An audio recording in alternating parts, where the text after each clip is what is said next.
The story unfolds in the dark woods where Prince Cheon Yeo-Woon is running and attempting to save himself. He ascends the mountain but stumbles, resulting in an injury. He wonders why he cannot move his leg anymore.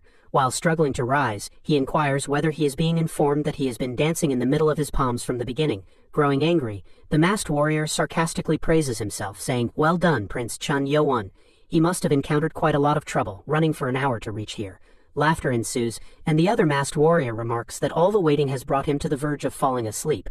Yeo-Woon ponders what he should do now, realizing he lacks the strength to flee. He questions why he abandoned the idea of enrolling in the academy, and wonders what more they want from him, why they are targeting his life. Masked warrior queries whether giving up on the academy or lacking talent in martial arts should even matter to someone like him. He asserts that as long as he holds the right to the throne, this remains the only course of action. While he puts his sword at his shoulder, the other masked warrior insists on relinquishing resistance, stating there is no alternative escape route. He declares that even if peasant blood is mixed in him, being of the bloodline of that person should warrant a painless death. Yeo-Woon contemplates the notion of peasant blood, reflecting on how they dare dishonor his mother. He is skeptical, believing that these individuals would never grant him a painless death. Considering the inevitability of his demise, he resolves to fight until his last breath. Masked warrior inquires whether he has acquired martial arts skills from warrior guard Jang. Yeo-Woon realizes that no, it seems he didn't inherit any skills. However, he acknowledges that he can't escape his bloodline. He expresses determination, stating that even without training or skills, he refuses to surrender until the end. Finding the situation exhilarating, Masked Warrior commands them to kill him, and they attack him. He fights back, attempting to defend himself, but the warrior grabs him by the neck, questioning if this is the end of his resistance. Suddenly, Yeo-Woon draws his sword, strikes the warrior, killing him, and declares that it serves him right. They are shocked and inquire how a kid who hasn't even mastered martial arts managed to kill one of their members, and if all of those random slashes were an act to make them lower their guard. He thinks he managed to pull off such a shrewd act in a situation like this. And what if he has mastered martial arts? A masked warrior runs to attack, abuses him, kicks him, and throws him away, and he bleeds. Masked warrior says that just because they went easy on him, he dared to do this. The warrior comes closer to him, puts his foot on his wound, and asks how it feels to have a hole in his stomach. Yeo-Woon thinks as he thought he can't trick them twice, and says it's all right. At least he killed one of them. While he scratched the ground with his hand, the warrior presses his wound and says, "Die an excruciating death." The other warrior responds, stating that such an act isn't his style. But since their comrade died, he supposes there isn't a choice. Suddenly, a light emerges from another direction and strikes, causing the warrior to slice the other warrior. He ponders the recent event, describing it as something akin to a beam of white light. An unknown person approaches them, and the warrior alerts his companion that the person is behind them. They move toward him and are ready to attack him. He stands in front of them, and the warrior asks what that is, as he has never seen clothing like that before. One warrior attacks him and asks who he is. He uses his powers and retaliates, killing the warrior. The other warrior ponders what is happening here, as he disappears in a second. They wonder if it's an agility skill or not. It seems more like he is becoming invisible like water in a second. They contemplate the light, realizing that it is exactly what that light is. The warrior thinks that this is the power of a master who has risen to the highest level, but questions why an extraordinary master like him is defending that stupid. He considers that the kid has already lost a lot of blood, making him a lost cause, and believes their mission has been fulfilled. He decides to retreat and run away. However, the unknown person attacks him and kills him. Yeo-Woon remarks that it serves them all right and closes his eyes. He thinks it looks like their ancestor is in a happy mood even though he is on his deathbed. He wonders about the identity of the person, and what kind of nonsense he is spouting after appearing all of a sudden. He notes that his eyesight is getting fuzzy and he can't see. Feeling his entire body getting frigid, he thinks he is going to die like this. The unknown person asks if they have found him already, and replies that he guesses there is no choice.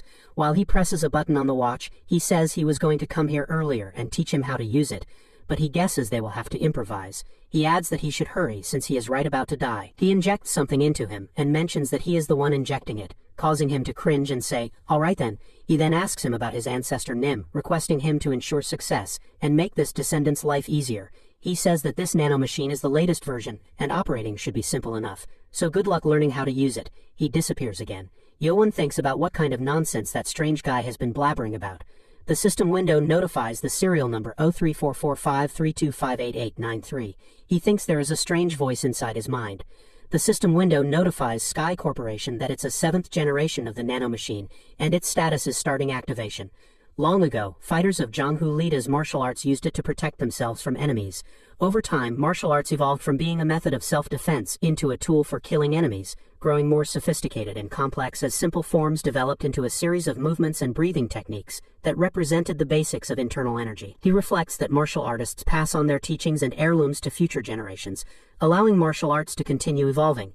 He observes that those who master martial arts are more powerful than ordinary humans and are soon called the Murim people, Woolen. He thinks fighters who wanted to be disciples of the Murim people gathered to form clans, and those clans were divided into the forces of justice and the forces of evil. He thinks between the tight balances of those two forces there was another group that pursued an entirely different route, seeking only strength.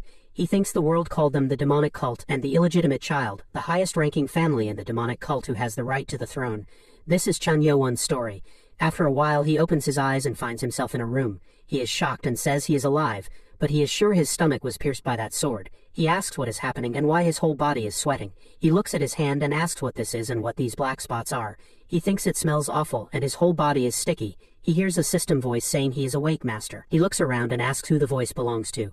He thinks there is not anyone around. What is it? The voice says. Please calm down, master. He considers telepathy and realizes that he has heard of it before, but this is different. He notes that it sounds like it is coming directly from his head. He ponders the sound again, and the voice says he is the right master. He shouts again, asking who it is. Nanomachine explains that it connects and serves as a core to support the master's brain. And it is Sky Corporation's 7th generation nanomachine. He shouts, asking what it is talking about, who it is, and why it is doing this to him. Nanomachine says he's the 7th generation nanomachine. He inquires about Nano and the evil god. Nanomachine confirms that it is indeed a nanomachine. Again he thinks it is talking about the evil god, the one that the demonic cult worships. He sits on the floor and shouts, declaring that he is really the evil god. After a while, Guard Jang says, "This way to Physician Beak." Physician Beak, it is an assassination attempt. Guard Jang agrees, mentioning that there have been many assassination attempts recently. He says he doesn't think that they would send him directly there. Physician Beak responds, stating that of course it would have to be their first-class Guard Jang, and it is the only thing they could have done. He says it is a miracle that Prince Cheon Yeo-Woon can make it out alive. Guard Jang adds that he thinks someone helped Prince Cheon Yeo-Woon, but he can't tell who it was that helped him. Physician Beak asks if he can't guess to some extent based on the markings. He agrees with him. He thinks that the scene he saw yesterday was terrible. On the cold ground, without their upper bodies, were the corpses of men from the demonic cult. He thinks among them is one who still has his upper body intact, but the dagger that he gives to Prince Cheon Yeo-Woon is stuck in his head. He then hears someone's breathing, and in a place not too far away through the pools of blood he can recognize right away that it is Prince Cheon Yeo-Woon. Physician Beak says but he has no wound on his body. Guard Jang agrees with him and states that Prince Cheon Yeo-Woon's breathing is like he is sound asleep, and his clothes are clearly torn by a sword, but Prince Cheon Yeo-Woon's body is clean of any marks. Physician Beak asks who could have helped him. There's no way the cult leader would involve himself in a fight like this. He appears confused. Physician Beak laughs and says this is getting interesting, quickly leading him to Prince Cheon Yeo-Woon's room. Prince Cheon Yeo-Woon asks if he is the one who saved his life. Nanomachine responds that if he is talking about the one who saved him from the enemies that are after him, then no. Nanomachine clarifies that if he is referring to putting the master's dying body into self-healing mode, then yes. He asks what is meant by self-healing mode. Nanomachine explains that it involves sending basic information to the master's brain. He asks what is with the master. Nano responds that it is searching for the right words for this era and culture. Nano reassures him that he's not the evil god that he speaks of. He thinks that his tone has changed and says if he is not the evil god, then who it is. Nano says he's trying to send him the basic information and manual about him to his brain, and asks him to accept. He agrees with Nano. Prince Cheon Yeo-Woon starts vomiting, and Nano says this is a natural reaction when he first receives the information in his brain, and he will not feel dizzy or nauseous starting the second time. Prince Cheon Yeo-Woon cries and, feeling dizzy, asks what is happening to him. He inquires about the Nano and asks if it is true that thousands of machines are now embedded in his body. Nano agrees with him and tells him that's correct, and specifically 6,482,040,000 Nano have been placed in his body. Prince Cheon Yeo-Woon thinks what this is and says it is not human or a god. He asks if he wants them to get out of his body. Nano says that as he sees the information that was sent, it is programmed to only be extracted outside the body in case he dies. He thinks his so-called half-brothers are very desperate to kill him, who doesn't even have any strength. And now there is a fully unidentified Nano in his body. He thinks about why this happened to him and asks so then who put it into his body. Guard Jang knocks on the door and says Physician Beak is here. Prince Cheon Yeo-Woon says to stay quiet, Nano. He thinks they will think he is weird if they see him talking to a voice inside his head. Nano says it can read his thoughts to communicate, and it temporarily goes into silent mode. Prince Cheon Yeo-Woon whispers he gets it, so just be quiet now. Guard Jang says the prince seems to be asleep, so they have to stay quiet. Guard Jang asks him, "Prince, he is awake?" It seems his body is awake. He smells something and asks what this smell is. Prince Cheon Yeo-Woon thinks he has forgotten about that. Physician Beek says Prince Cheon Yeo-Woon, they have met before. He agrees and asks how he could forget the doctor who came to see him when his mother was sick. Physician Beek states he is going to feel his pulse and gives him his hand. He responds it's okay to give him his hand. Prince Cheon Yeo-Woon gives him his hand. Physician Beek holds his hand and says this is very strange. Guard Jang wonders what he means. If something bad happens to the prince, the doctor says no. It's quite the opposite. This could be a rare opportunity for Prince Cheon Yeo-Woon. He asks what he is saying. Physician Beek states that his entire body has been cleansed of any dirty substances and his energy flow has been activated. He inquires if he takes some kind of special medicine. Prince Cheon Yeo-Woon asks for clarification and mentions he is not sure what is being said.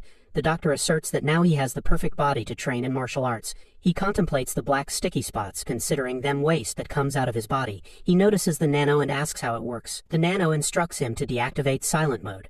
He complies. The nano confirms that silent mode has been deactivated, and it explains that the nano placed throughout his entire body have extracted waste from his body and reshaped the blood vessels, joints, and muscles to best fit his body shape. Now he appears content and seeks confirmation. He reflects that he is not an evil god.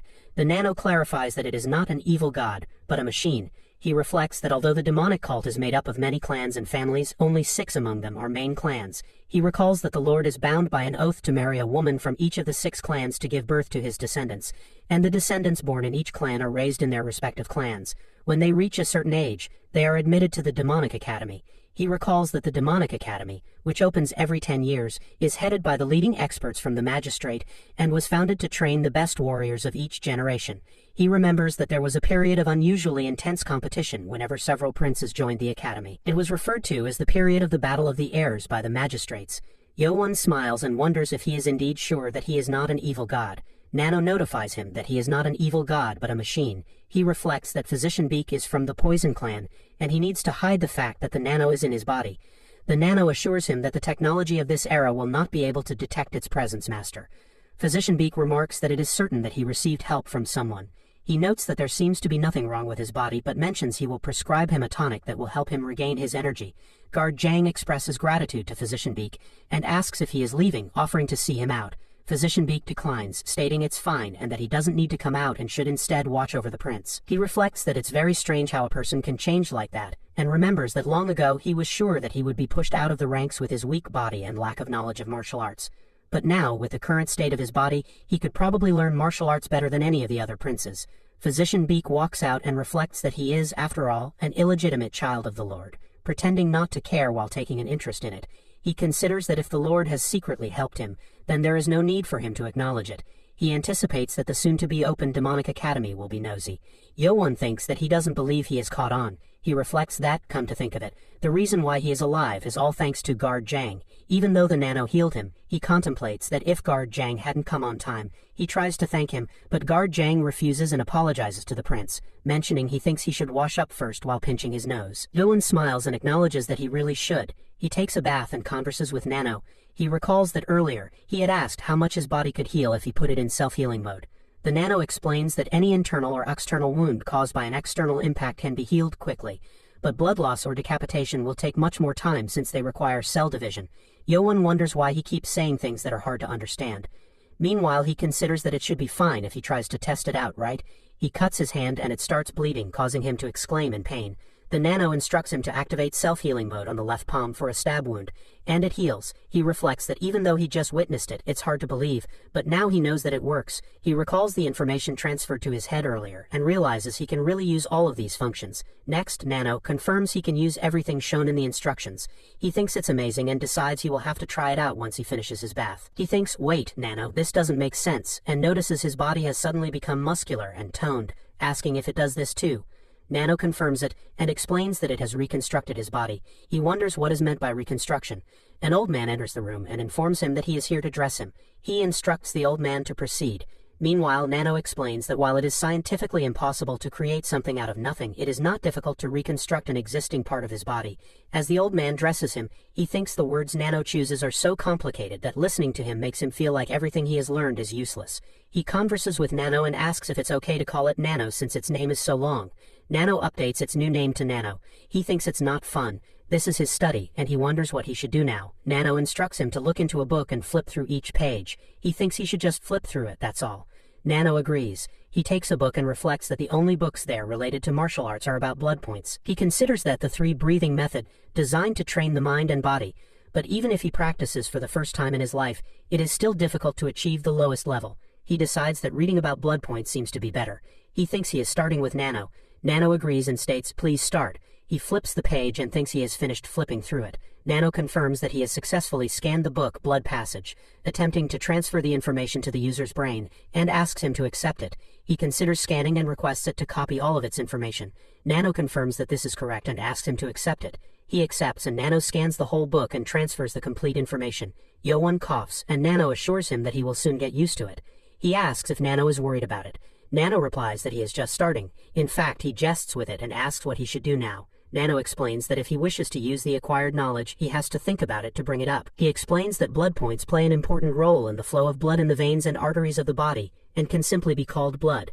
There are 2 different types of points, those that can immobilize and those that can kill. He explains that if a point that can immobilize is poked at the body, the person will be immobilized, which can. He exclaims, "No way, this is crazy," and realizes it's not just memorization. He can fully understand the content. Nano explains that it transferred the information over after correcting the errors in the book. He wonders about the errors and realizes there are things that are wrong. Nano informs him that based on the information in the program, it corrected an error about blood points. Surprised, he says he can't believe this, and asks if this doesn't mean that he can learn and master martial arts faster than everyone else. He laughs and reflects that the candidates of the 6 clans have mastered many fighting techniques since they were breastfed, and even after watching these individuals, he still couldn't master the 3 Yame methods. He considers that there aren't many books on martial arts in his study, but he has heard that there are many in the demonic academy. With this ability, he thinks he is going to become stronger faster than anyone else in the academy, and decides that's going to be his goal now.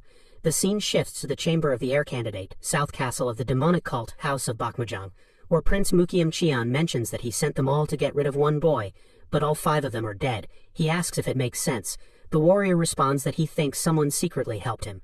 Prince Mukiam Cheon shouts and asks how he dares to call his name at his own will. He replies that he's sorry. Prince Mukiam Cheon says he thought since he is stupid, of low blood, he would be easy to kill, but it seems like he has something up his sleeve. He wonders if he even tried to get rid of that guard, but there is someone else protecting him too. He comments that he doesn't want to get his hands dirty, but he has no choice now, and he will have to kill him by himself at the demonic academy. Yeo-Woon lies on his bed and thinks that he can't sleep at all because of how nervous he is. He takes out his hand from the window and asks if it is morning yet. He looks outside while saying it is the day when he joins the academy. He looks at guard Jang, who is practicing. He thinks it would have been better if he had secretly learned guard Jang's dagger techniques. Then he refuses and thinks people from the 6 clans that watch them won't leave him alone. He thinks when his mother passed away, he made an oath not to learn martial arts until he was admitted into the academy. Nano calls him and asks if he would like it to scan guard Jang's movements. He is shocked and asks if it can scan the movement of other people. Nano confirms that. He asks, then does that mean it can scan guard Jang's martial arts training and transfer it into his mind? Nano says that is possible if the program also has data on various martial arts techniques that it can transfer over to him, and says he can even transfer it to him right now. He thinks for a while and asks if it is okay to steal guard Jang's martial arts techniques without his permission, but cancels this idea. He thinks in the afternoon he is going to have to go to the academy without any regrets, and he thinks he doesn't have time to think about what he can use to protect himself. He orders Nano to scan it. Nano activates the movement scan. Nano scans all of guard Jang's techniques. Nano says the scanning time is approximately half an hour. After a while, Nano says movement scanning has been completed, and says the beginning of the transfer to the user's brain. He says still it is more bearable than yesterday. While he sits down near the window, he thinks for a while and asks how it can happen, and how this is possible, and laughs. He runs and takes out his sword. He thinks that he can do it too. He looks outside and says he needs to be careful so that guard Jang doesn't see. He starts using guard Jang's techniques and thinks they are the same as guard Jang's 20 years of training. While he starts practicing, he thinks about training every day, straightening his posture and mastering it with his body. He asks if this doesn't allow him to completely ignore these processes. Nano says while the movement scan is activated, muscle analysis for training the movement has also been completed, and asks him if he will accept the transfer to his muscles. He says he needs to have a muscle transfer too. Nano says if he doesn't get the transfer for the muscles, he bends on the floor and says his whole body is in so much pain.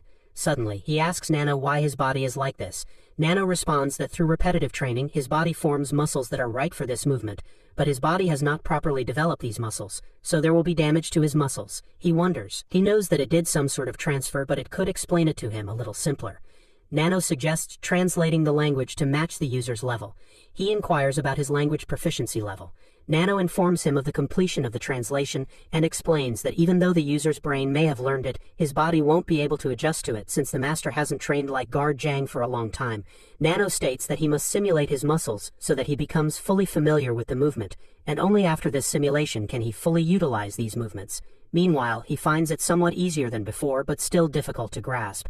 Nano inquires if he would like to adjust the language level to the lowest setting. He responds, asking if he won't experience pain after receiving this muscle transfer. Nano asks if that's correct, and if he would like to initiate the transfer, explaining that this process requires the utilization of every nanomachine in his body, which will take a couple of hours. He mentions that if it's only a couple of hours, there will still be time before he has to leave so he can start it.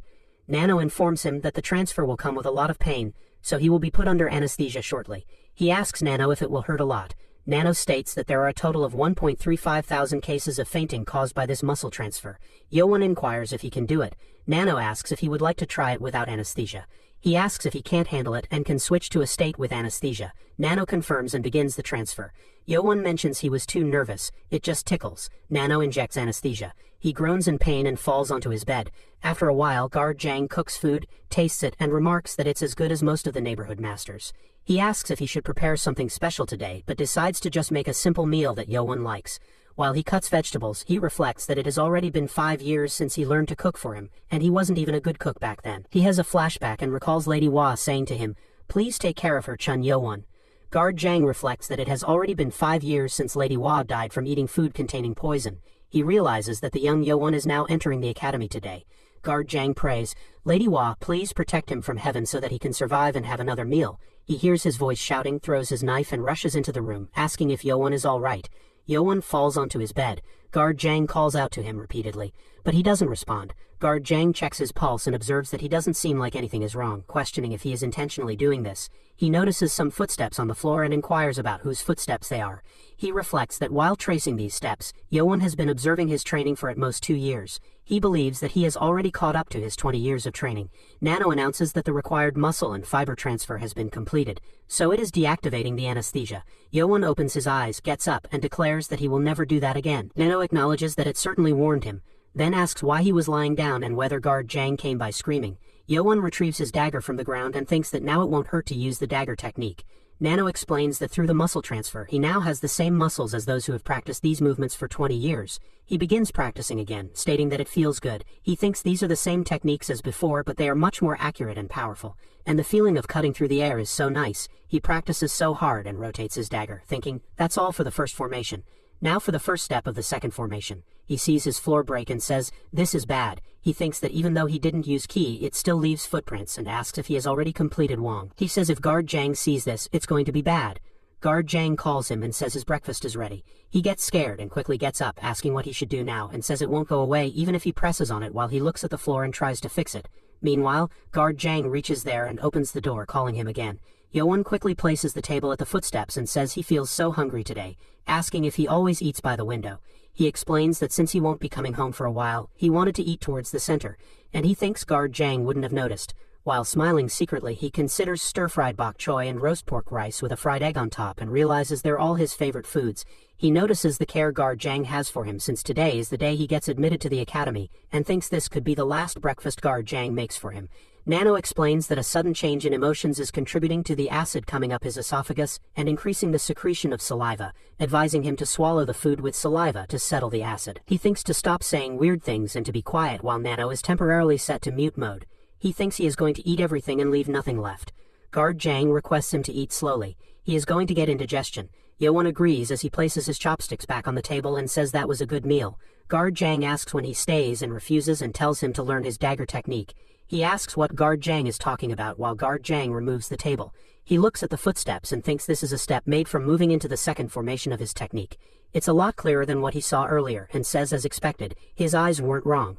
Yeo-Woon thinks that stealing other people's martial arts techniques is taboo in Murim, and he has committed a crime by stealing a technique through Nano's power. Even if Guard Jang will hate him, he has no excuse. Guard Jang says he did well and asked, so what if he learned in secret? He says he's his guard, and if it wasn't for the oath of the 6 clans, he would have taught it to him earlier. He gives him an envelope. He asks what this is while Guard Jang replies it's an energy flow method for the key of the dagger technique. He inquires why Guard Jang is giving this to him, and Guard Jang says he wants to give tips on learning the key, but there will be many things at the academy that are much better than what he can give him, and tells him to learn those. Guard Jang goes into a flashback, resolving that he will never cry again as he sits near the dead body of his mother. Guard Jang thinks it has been 5 years since Lady Hua passed away, and during that time he gritted his teeth and put up with Yeo-Woon, but he's still a boy hungry for his parents' affection. Guard Jang says he can't be with him after he gets admitted, so he can cry today, but he must become stronger from now on. He becomes emotional and thanks Yeo-Woon. While Guard Jang goes out and closes the door, he thinks from now on he mustn't fear or hesitate. Even though his mother is not here anymore, he still has a place he can return to. The scene shifts to the academy, where all disciples line up. One student asks, as he has heard, if all of the clans have gathered, and asks how many people are here. Another student responds that he thinks there may be around 1,000. A third disciple says that now that he's here at the academy, he's getting nervous, while another student replies that since this is a competition between the heirs as a part of small clans, they need to get in line. Left Guardian Fire King Lee Hwa-myung arrives there and says they're all so loud. It's such a mess that he can't see any kind of spirit from them, just stupid things. He wonders if they came here without the resolve that this place could be their last. A student comments that red hair is the left guardian, and another student inquires if he isn't one of the top 10 strongest in the demonic cult. He asks, wasn't it top 5? Lee Hwa-myung thinks the kids in the front row are the heirs of the 6 clans. Prince Muyeon Cheon from Dark Clan, we will call him Muyeon. Prince Kyungwoon Cheon from Sword Clan, we will call him Kyungwoon. Prince Mukium Cheon from Spring Clan, we will call him Mukium. Prince Jongsum Cheon from Poison Clan, we will call him Jongsum. Prince Yechen Cheon from Blade Clan, we will call him Yechen. Princess Wonraya Cheon from Sound Clan, we will call him Wonraya. He looks at Sound Clan heir Wonraya and thinks she's the only female candidate this time, and thinks about number 7 Yeo-Woon, wondering where he is. Cheon Yeo-Woon asks if there is no name tag, while the other student confirms and says he can't see the 7th prince's name tag, adding that it seems like he'll just have to wait until they find one. Cheon Yeo-Woon thinks this must be one of the 6 clan tricks and says he understands, he'll wait. He wonders if they don't want him in the same row as them. He thinks nothing good will come out of having conflict with them from the beginning and recalls they were the ones who tried to kill him whenever they had the chance. He believed they would probably kill him right away if they saw him, but he still came here after countless attacks from them. He resolves to be stronger than anyone else in this demonic academy. Meanwhile, he observes the multitude of disciples and contemplates the difficulty of reaching the front in such a crowd. Some students engage in gossip, with one remarking about a black number 7 name tag identifying the wearer as an heir candidate not affiliated with the 6 clans. Another student mentions rumors suggesting that the individual in question has not mastered any martial arts style. Someone responds suggesting that such a person would likely be the first to fail. Yeo-Woon assumes it's evident what they're whispering about, even if he cannot hear them clearly.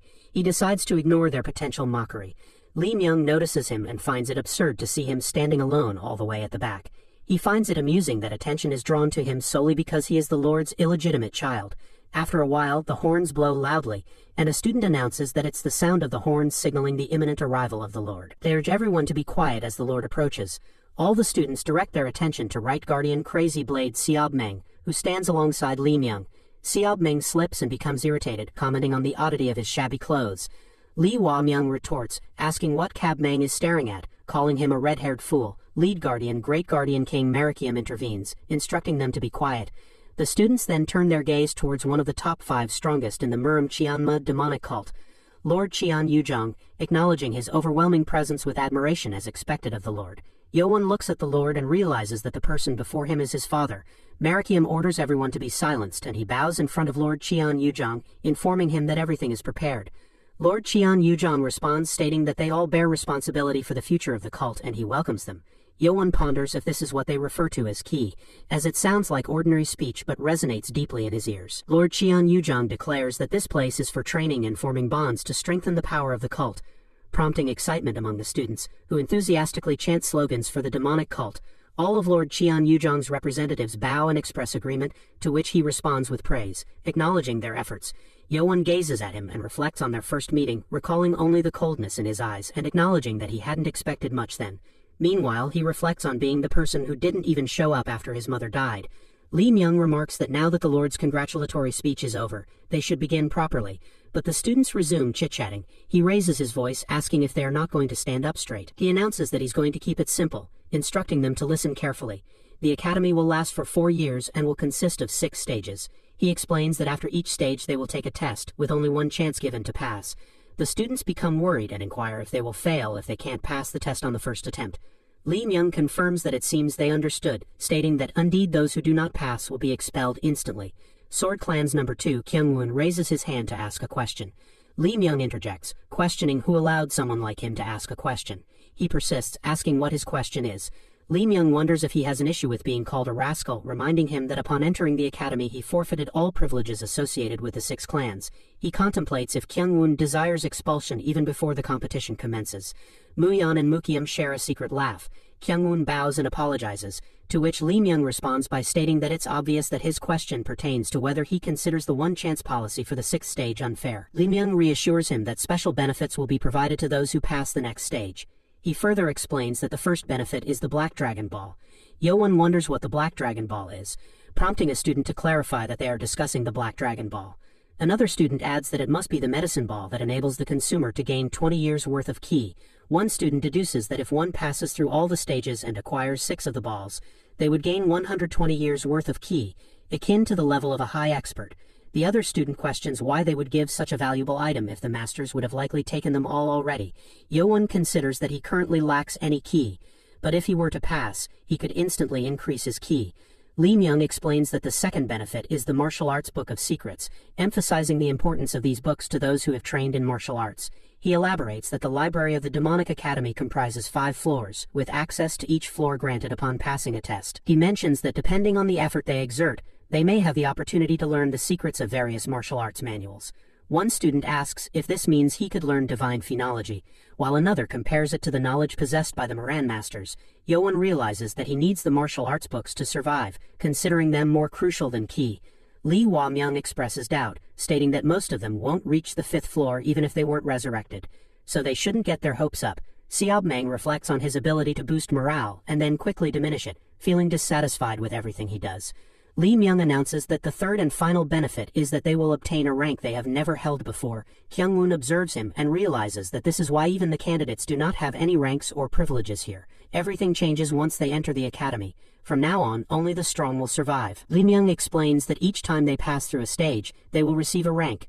A low-ranked warrior for Stage 1, a middle-ranked warrior for Stage 2, a high-ranked warrior for Stage 3, a squad leader for Stage 4, and clan leader for Stage 5. As for the 6th stage, it doesn't matter to any of them, so he will just skip it.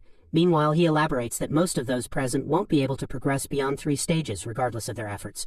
He questions whether it would not be a disgrace for members of high-ranked clans to become low-ranked warriors. Seob-mang wonders if Stage 6 can even be called a test considering its difficulty. He notes that it's almost impossible, as fewer than 10 people have passed the test in the Academy's hundreds of years of existence. Lee Myung explains that at the Academy, if they manage to advance through the upper levels, their ranks will be recognized. While they all may begin with the same cadet ranks, their ranks will differ later on. Yeo-Woon reflects that if surviving until now was his biggest problem, now survival means advancing in ranks. Lee Myung declares that he has finished explaining and announces that from now on he will assign dormitory groups as they begin the first test. Cheon Yeo-Woon becomes worried and asks what he means by this. The students start chit-chatting, with one questioning if they heard correctly, and another expressing disbelief and questioning the fairness of the situation. Another student asks if they are supposed to learn something first, while his friend wonders if they can have the first test already, to which he responds by asking what they will do if they get expelled.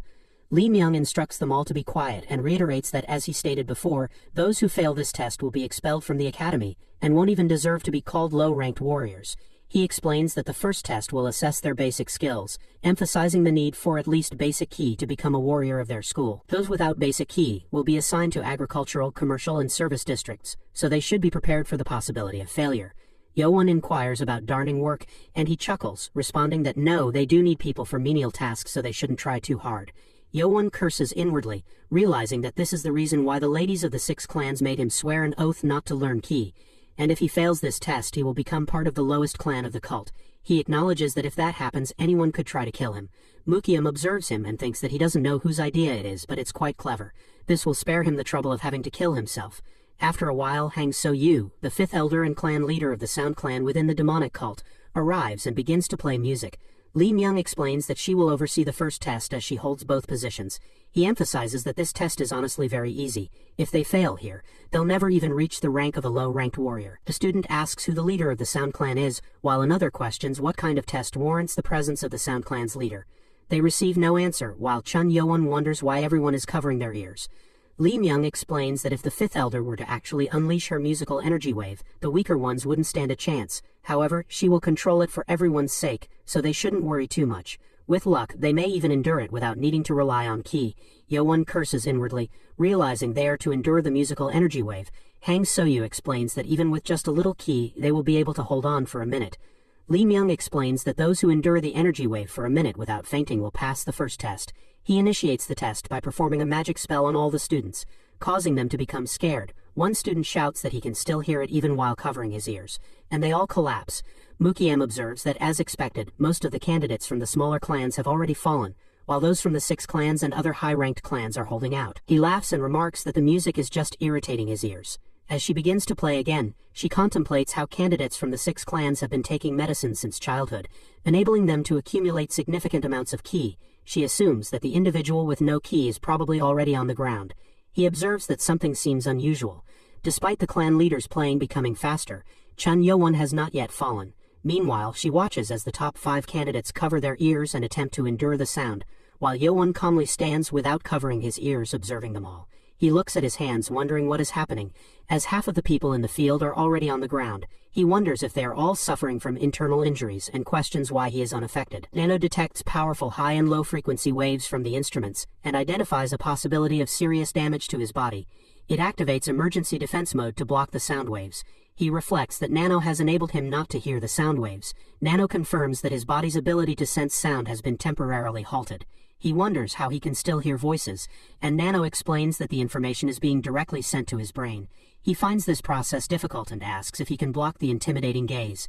Nano inquires if he wishes to obstruct his vision. He declines, deciding to let it be. Lee Myung senses impatience in the 5th Elder's performance and believes that the history of the Sound Clan has grown significantly stronger over time. He believes this might be overwhelming for those with less than 20 years of ki. He concludes that he must be the reason for his unaffected state, even though he had heard that he possessed no ki, which must be incorrect. Meanwhile, he reflects on how he is enduring this situation in such a stable condition. He considers that this is the first time he has seen such an exciting first test since he assumed his role at the academy. Now he wonders how long that individual without ki will last. A student informs his friend that his ears are bleeding, and the friend acknowledges that the same is happening to him. He finds it challenging to hold out even with 20 years of ki, and realizes that he needs to persevere. The pride of the upper clan is at stake. However, he questions why the 5th Elder is playing so intensely. Mukiem sits and meditates, observing that her facial expression is distorted, leading him to assume that she is angry. He wonders if there could be a reason for her intense playing. Jong-sum also notices him and wonders why he suddenly appears surprised. Jong-sum thinks to himself that they aren't supposed to look behind them, but wonders if there is something there. Nonetheless, they all look at Cheon Yeo-Woon surprisingly, wondering how that individual with no ki can be completely fine, as he doesn't seem to be tired at all. Mukiem speculates that the individual must have had ki after all. Yeo-Woon thinks to himself, questioning Nano if it's as he suspects, noting the anger displayed by the children in the front and the 5th Elder. Nano responds that it analyzes facial musical movements and detects emotions such as absurdity, surprise, petulance, and anger from their facial muscles despite being unable to hear anything. Yeo-Woon observes their hostility and deduces that their pride is wounded after initially believing he had no ki, only to see him endure for so long. He realizes that if he passes the first test in such good condition, they won't believe him if he claims he doesn't have ki. Considering whether he could give himself an internal injury, Nano inquires if he means injuring his organs. He agrees, and Nano confirms that it is possible but doesn't recommend intentionally injuring his body. Meanwhile, he thinks he doesn't care. Once the performance is over, he wants to give himself an internal injury and make himself vomit blood. Nano acknowledges the order to force internal organ damage. Hang So-yu reflects that it's almost 1 minute now, and is surprised that the individual who isn't even 15 years old could endure this so easily. She realizes she can't end it like this because her pride won't allow it. Feeling angry, she decides she needs to try and endure this performance that uses half the power in her body, and she plays music with all her powers. Lee Myung perceives this as dangerous. Chin Jong-sum starts bleeding and coughing. Lee Myung urges her to stop, as any more will be dangerous. He observes that almost all the students have fallen while Cheon Yeo-Woon stands calmly. The top 5 candidates also fall to a very low position and cough while she stops playing music, and they express relief that it's finally over. Xiao Ming reflects that if she had used even a little more power, everyone would have failed the first test, and he can't believe the 5th Elder let it get out of control. She sits down and curses inwardly, realizing what she just did. She couldn't control her anger against that young individual and unleashed half her power. She attributes this to the violation of the 6 clans. She directs her gaze at Yeo-Woon. Yeo-Woon vomits blood, prompting Mukiem to observe him and wonder what's happening. He questions what that is and how he could throw up that much blood. Is he dying? Yeo-Woon puts his hand to his mouth and calls for Nano. Nano reports that the program has been executed as ordered, causing damage to about 30% of the organs in the body, resulting in significant blood loss. He reflects that he thought he was dying while he vomited so much blood. Lee Myung rushes towards him, realizing that if he dies because of the test, he will be held responsible for everything. Despite not being from the 6 clans, they can't let a member of the leader's line die. He reaches him, holds his hand, and asks if he's okay. Nano detects dizziness caused by 7% blood loss, and activates self-healing mechanisms designed for organ damage and blood loss. He refuses and says he's not okay yet. Lee Myung holds on to him, expressing frustration that he could have just given up. Nano warns that he's in a dangerous condition. He decides to wait a little longer while Lee Myung supports him, marveling at the amount of ki he must possess to endure so much. He checks his pulse and realizes that he doesn't have any pulse. He considers this situation to be quite remarkable given the negative rumors surrounding the 7th prince. He didn't have high expectations. He finds it hard to believe that he passed the first test solely through pure mental strength and sheer willpower. He summons 2 guards and instructs them to take him to the infirmary. Cheon Yeo-Woon urges Nano to heal him quickly. Hang So-yu observes him and marvels at the fact that he endured her energy wave effortlessly despite having severe internal injuries. Lee Myung reproaches her, stating that her actions were excessive and almost resulted in his death. She questions incredulously how he could have endured her energy wave without any ki. She argues that if he had no ki, he would have fainted like the other children. He states that he has very serious injuries and endured it all with just his will.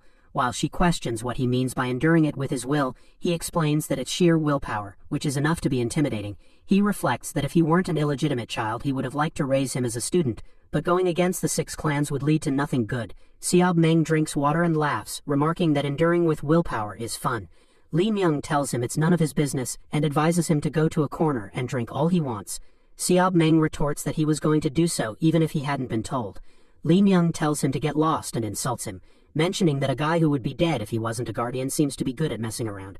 Seob Meng remarks that he seems to speak well even with a mouthful of alcohol, and recalls that day when he said that if he weren't a guardian he would have been dead.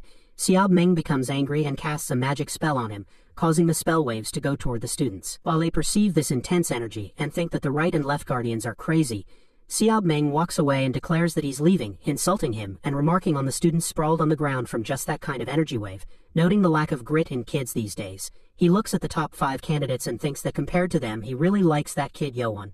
The scene shifts to the 2nd floor infirmary of the Demonic Academy's main building where Demonic Academy physician Baek Jong-myung is seen writing something. Suddenly, someone knocks on his door and informs him that there is a patient. He eagerly asks whose patient it is, then opens the door and excitedly inquires about the patient's whereabouts. While guards hold Yeo-Woon, he expresses surprise, wondering how this could have happened, as having a patient on the first day is unexpected but characteristic of the Demonic Academy. A guard looks at him and recalls hearing that he was physician Baek's student, noting his enthusiasm for medical practice. Jong-myung dances excitedly as he walks toward Yeo-Woon and tells him that this isn't the time to be joyful, instructing him to come inside. The guards help Yeo-Woon lie down on the bed while Jong-myung examines him and asks how difficult a test could be for someone to be in such a condition. Meanwhile, he inquires if he was stabbed in the stomach. The guard denies this, stating that he's wounded internally. Physician Jong-myung is shocked and asks if this is from internal damage, to which the guard responds affirmatively, mentioning that he doesn't have any ki, so the left guardian has requested special care for him. He reflects that he has seen many cases in the 10 years he has been his teacher's student, but this is the first time he has seen so much blood from an internal injury. The guard then mentions that since they have brought him to the infirmary, they will be on their way. He acknowledges this, and the guard questions why he is moving so slowly when they're busy. The other guard dismisses it as nothing and reflects on the kid, noting that his complexion seems much better than before and wonders if he's mistaken.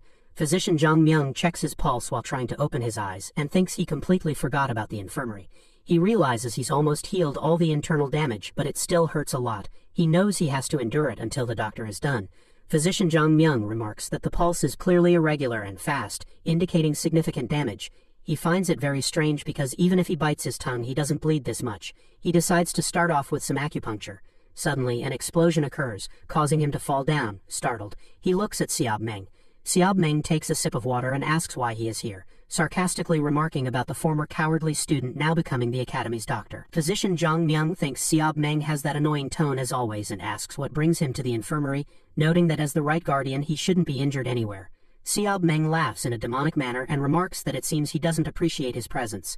He chuckles and adds, "Of course not," telling him to please make himself comfortable here. He contemplates that he can never fully understand him while casting a glance at Cheon Yeo-Woon. Seob Meng then asks, "Look at this, isn't he such an interesting kid?"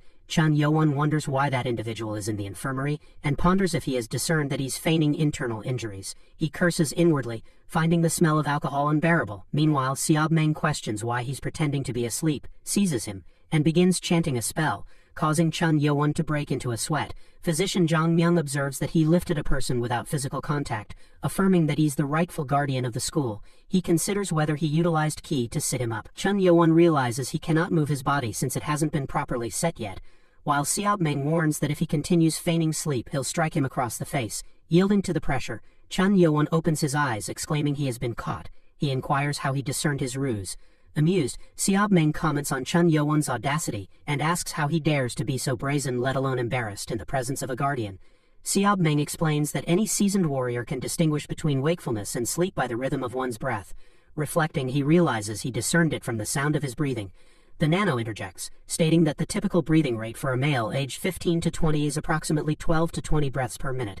However, earlier Cheon Yeo-Woon's breathing was only around 8 breaths per minute, indicating an unnatural state. He contemplates that he doesn't require any superfluous information. Seobmang laughs and remarks that he doubts youngsters nowadays possess the audacity he does. He's rather impressive. Glancing at him, he wonders if the reason he came here is because he noticed his pretense. Seobmang comments that contemporary youth lack endurance, always seeking the easy way out when faced with even slight difficulties. However, he reflects that he didn't persevere solely through willpower. Meanwhile, physician Jang Myung intervenes, advising Seobmang that the patient is in poor condition and suggests prioritizing treatment. He retorts that an adult is speaking at the moment. Even as Cheon Yeo-Woon vomits blood, he observes that Cheon Yeo-Woon's complexion appears unhealthy and surmises that he inadvertently released his ki while casting a spell on him. Meanwhile, he announces that he will be direct and expresses his desire to mentor him, then resumes drinking. Cheon Yeo-Woon reclines and inquires about his intentions, to which he responds by clarifying that he is proposing to take him on as a student. Seobmang questions if Cheon Yeo-Woon is unaware of his identity, asking if there is anyone unfamiliar with him. Cheon Yeo-Woon raises concerns about potential opposition from the 6 clans regarding Seobmang taking him as a student. He laughs off the idea, stating that it's amusing and asserting that regardless, competition between the clans will persist with or without Cheon Yeo-Woon. He considers it a remarkable opportunity, but contemplates whether it could be a trap. Meanwhile, physician Jang Myung identifies the individual as the notorious 7th Prince, acknowledging suspicions of trickery at the demonic academy, but deeming the extent of his blood loss excessive. He expresses his surprise at the suddenness of the offer and notes that he will also have a teacher in the academy. Seobmang remarks that if he reacts like that, it will appear as though he's pleading for him to become his student. He reflects that this kid harbors many doubts, which is understandable given his past experiences. He continues, stating that if Yeo-Woon remains unconvinced, he will present him with an offer he cannot refuse. While placing a paper near his head, curious, Yeo-Woon asks about the paper's contents. Seobmang explains that it contains what Yeo-Woon needs the most to survive in the demonic academy, considering he's confined to the infirmary shortly after arriving. He questions whether Yeo-Woon is not concerned about falling behind despite passing the first test solely through willpower. He further queries if Yeo-Woon believes someone without ki like himself can pass the second test. Seobmang asserts that anyone aspiring to become a warrior must anticipate ahead of others. He questions whether Cheon Yeo-Woon intends to remain in the infirmary for 2 weeks, falling behind from the outset. While acknowledging his own confinement, he acknowledges that others will undoubtedly progress significantly during this time. He takes a sip of his drink, contemplating that he cannot refute this fact. Despite this, he acknowledges the need to stay here temporarily to avoid suspicion.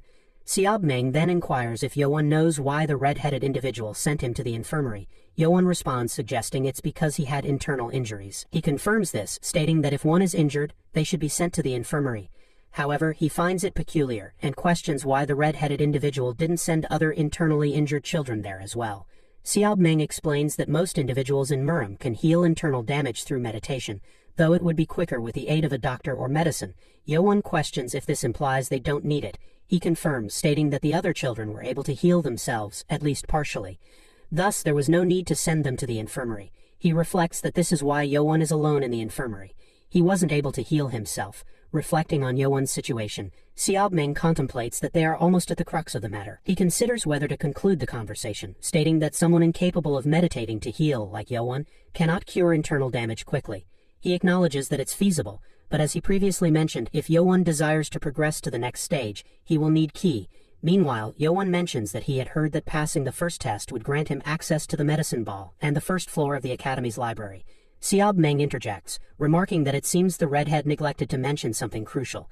He demands to know what this overlooked detail is. Seob-ming explains that the Academy's library isn't freely accessible. One can only enter it once they have passed a test. He questions if Yeo-Woon assumed he would be free to peruse all the significant books at will, emphasizing the strict security measures in place. He adds that there is also a 2-hour time limit for staying on the first floor. Yeo-Woon expresses surprise at the limitation, likening it to encountering one mountain after another. Seob-ming elaborates that more time is granted as one ascends to higher floors. Additionally, he informs Yeo-Woon that writing down any content is prohibited. Everything must be memorized before leaving. He remarks that memorizing 2 books alone is considered a significant task. Meanwhile, Yeo-Woon considers that this doesn't provide him with a substantial advantage, especially with nano-scanning abilities. He reflects that within 2 hours he could potentially scan not just 1 or 2 but hundreds of books. Seob-ming comments on the challenges awaiting Yeo-Woon, stating that for him, a boy without ki, 4 years at the demanding demonic academy will truly test his limits. Pondering this, Yeo-Woon wonders if Seob-ming is suggesting that he is different from the other students. He reflects that most others who enter the academy are trained in their clan's martial arts, whereas he lacks both martial arts skills and ki. Considering the looming threat from the 6 clans, he contemplates whether he truly needs to become Seob-ming's student. He mentions the paper lying beside Yeo-Woon's head, and upon glancing at it, inquires if it's about the breath of ki. Seob-ming chuckles and acknowledges Yeo-Woon's insight, confirming that indeed it pertains to the breath of ki. He promises that if Yeo-Woon becomes his student, he'll immediately begin teaching him the technique. Yeo-Woon muses on whether this person genuinely desires him as a student but recognizes the need to have at least one ally on his side. He sees this as an opportunity to learn the breath of ki, something he couldn't attain due to the oath with the 6 clans. Yeo-Woon rises and bows before Seob-ming, accepting him as his teacher and requesting to be taken as his student. He explains the tradition of a student bowing to their teacher twice. He, however, insists that Yeo-Woon need not bow, as someone with the Chin bloodline should only bow to the Lord himself. Seob-ming advises Yeo-Woon to rest for the day, and emphasizes the importance of memorizing and learning the principles of the breath of ki before his return. He informs physician Baek Jong-myang that he will be leaving, entrusting the care of his student to him while giving him a tap on the shoulder. Physician Jong-myung observes him with a grin and inquires if Yeo-Woon is feeling all right. He remarks that he must have taken a liking to him, expressing his congratulations on becoming his student. Meanwhile, physician Jong-myung notes that Yeo-Woon appeared pale and struggled due to his internal injuries. Seob-ming informs Yeo-Woon that he will return with acupuncture tools and requests patience. Yeo-Woon agrees, reflecting on the numerous opportunities he has been given, including Nano and Seob-ming's support, akin to his mother and guard Jang's assistance. Amidst adversaries at the academy, he realizes he finally has someone on his side. The scene shifts to the demonic academy practice field where all students stand, focusing on healing themselves.